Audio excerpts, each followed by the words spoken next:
Welcome, here is a rundown of war in Ukraine. Ukraine will fail to take back significant territory without more military capability, Western officials warn. Ukraine will fail to take back significant territory from Russia without an increase in its military capability, Western officials have warned. The UK government is currently considering whether to supply the country with British Army Challenger 2 main battle tanks, and Germany's foreign minister pledged to send more weapons to Kyiv this afternoon. However, one official has said Russian and Ukrainian forces are too closely matched for the Ukrainians to be able to mount a major offensive at the moment. They added that a reported Ukrainian call for 300 tanks was not an unreasonable number to create the force mass needed for them to go on the attack. The Ukrainians won't be unable to win back significant amounts of territory without changes to their force posture from last year, the official said. Something needs to break the deadlock, especially if they, the Ukrainians, are to win territory back and go on the offensive. Main battle tanks and APCs, armored personnel carriers, are part of that mix. Russia faces internal break-up within 10 years, experts say. Russia as we know it may not survive the coming decade, according to a new survey conducted by the Atlantic Council.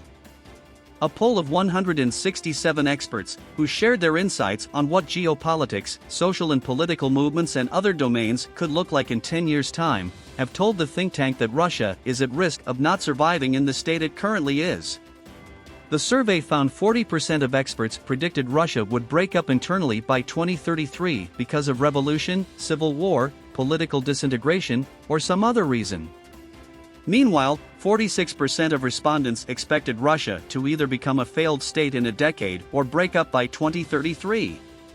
The Atlantic Council also said that Europeans were particularly pessimistic about Russia breaking up, with 49% of them predicting such an event.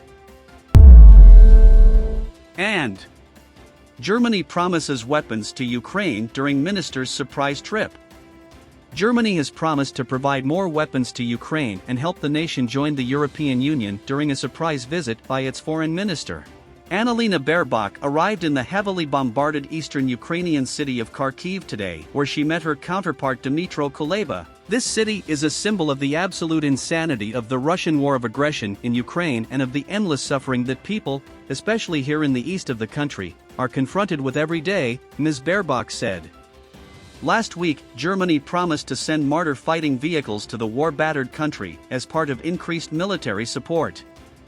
Ms. Baerbock also said it was important not to lose sight of Ukraine's place in Europe and its desire to join the EU. We as the government want to make very concrete offers to Ukraine in order to make progress in strengthening the rule of law, independent institutions and the fight against corruption, she added.